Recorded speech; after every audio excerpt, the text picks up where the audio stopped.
Good afternoon. It's Friday 16th of February, and on this very mild February afternoon I've just come home from the 9th of 53 consecutive walks from, you guessed it, the Gresford Memorial Wheel to the Miners' Rescue in town and back again. I'm absolutely made up to announce that overnight the total raised by this challenge has exceeded £1,000 and currently stands at £1,050. Once again, a massive thanks to all of you who've donated. Together, I think we're going to provide the Miners' Rescue with a really decent sum of money which can be used to make a real difference in our community. Over the past few days, I've been referring to the website welshcoalmines.co.uk, which lists all the victims of the disaster with their addresses at the time of the disaster. Specifically, I've been plotting the addresses on an Apple map in an effort to determine how communities around Wrexham were impacted by the death toll. It's not perfect at present and should only be taken as an approximate. The majority of victims' addresses have been located exactly, but largely due to holes in the available data. For example, some victims are given specific house numbers while others are just given street names, and the fact that certain street names have been changed, especially those streets that were simply known as council houses. This exercise is very much a work in progress. Added to this, as the 100-year anniversary of the disaster approaches, some of the streets simply no longer exist. I have a feeling the commemorative bricks on the entrance to the Miners' Rescue might be more specific, and I'll check on that on another day. As we move through the map from the southeast of Wrexham in a northeasterly direction, it's clear to see how no village was untouched. The numbers in red circles state the number of dead in a particular area, and a single pin denotes a single victim.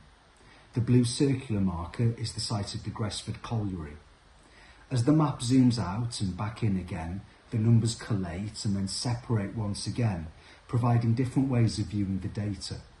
Certain communities were particularly hard hit, amongst others the Lawn Street area of Roasty, Maesdre, the Nelson Street area to the southeast of town, and Wrexham. If you're wondering why a higher proportion of addresses are to the west of Wrexham, then that is explained by the large areas to the east of Wrexham being undeveloped at that time. Places such as Kaya Park, the Goulburn and Fairways Estates, Boris Park and large swathes of Acton. These places just didn't exist. There is one victim's address that you can't see on the map, and that is John Tannon's, a repairer from Liverpool Road in Buckley. It's thought he had close links to the Wrexham area and may have stayed in the town when working his shifts. On the route I'm walking, I pass 10 addresses of the victims. The addresses on the Bluebell estate are hard to locate exactly, as back in 1934 they were referred to simply as council houses. 2 of the Crispin Lane addresses are also non-specific, but the others I will show you on today's walk.